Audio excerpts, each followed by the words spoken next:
বিতর্কিত নারী বিদ্বেষী সংস্কার কমিশন বাতিল ও প্রতিবেদন বাতিলের দাবি ও ভারতের মুসলমানদের নির্যাতনের প্রতিবাদে খেলাফত মজলিস ঢাকা মহানগর দক্ষিণের উদ্যোগে এক বিক্ষোভ মিছিল এবং সমাবেশ আয়োজন করা হয়েছে। যে বিক্ষোভ সমাবেশটি জুমার নামাজের পর বাইতুল মোকাররম উত্তর গেটে অনুষ্ঠিত হয়ে এই মুহূর্তে তাদের বিক্ষোভ মিছিল নিয়ে তারা পল্টন মোড়ের দিকে তারা অতিক্রম করছেন। আপনারা দেখছেন বাংলাদেশে নারী বিদ্বেষী সংস্কার কমিশন ও প্রতিবেদন বাতিলের দাবি এবং ভারতে সাধারণ মুসলমানদের প্রতি যে নির্যাতন চালানো হচ্ছে মোদী সরকারের পক্ষ থেকে, সেই মোদী সরকারের বিরুদ্ধে আজকের এই খেলাফত মজলিস ঢাকা মহানগর দক্ষিণের উদ্যোগে তারা কিন্তু এই বিশাল বিক্ষোভ সমাবেশ পরবর্তী এই বিক্ষোভ মিছিলটি বাইতুল মোকাররম উত্তর গেট থেকে তারা কিন্তু বাইর হয়েছে। এবং আমি যদি দেখাই এই বিক্ষোভ মিছিলের প্রথম সারিতে রয়েছে খেলাফত মজলিসের কেন্দ্রীয় এবং ঢাকা মহানগরীর নেতৃবৃন্দ, তারা কিন্তু প্রথম সারিতে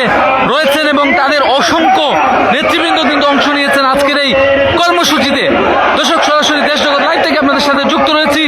খেলাফত মজলিসের ঢাকা মহানগর দক্ষিণের বিক্ষোভ সমাবেশ ও পরবর্তী মিছিল থেকে। আপনারা দেখছেন শত শত খেলাফত মজলিসের নেতৃবৃন্দ কর্মীরা তারা কিন্তু আজকের এই প্রতিবাদ ও বিক্ষোভ মিছিলে তারা কিন্তু অংশ নিয়েছেন। বিতর্কিত নারী বিদ্বেষী সংস্কার কমিশন ও প্রতিবেদন বাতিলের দাবি ও ভারতে মুসলমানদের নির্যাতনের প্রতিবাদে খেলাফত মজলিস ঢাকা মহানগরী উদ্যোগে এক বিশাল বিক্ষোভ মিছিল অনুষ্ঠিত হয়েছে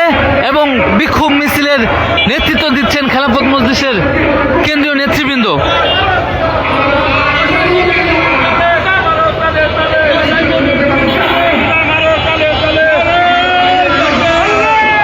সরাসরি যুক্ত রয়েছিলাম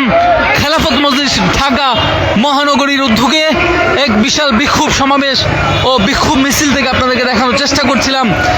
বাংলাদেশে বিতর্কিত নারী বিদ্বেষী সংস্কার কমিশন ও প্রতিবেদন বাতিলের দাবি এবং ভারতে মুসলমানদের যে নির্যাতন হচ্ছে সেই মোদী সরকারের নির্যাতনের প্রতিবাদে ঢাকা মহানগরীর উদ্যোগে খেলাফত মজলিসের উদ্যোগে আজকের এই বিক্ষোভ সমাবেশ পরবর্তী বিক্ষোভ মিছিলটি এই মুহূর্তে পল্টন মোড় অতিক্রম করে যাচ্ছে।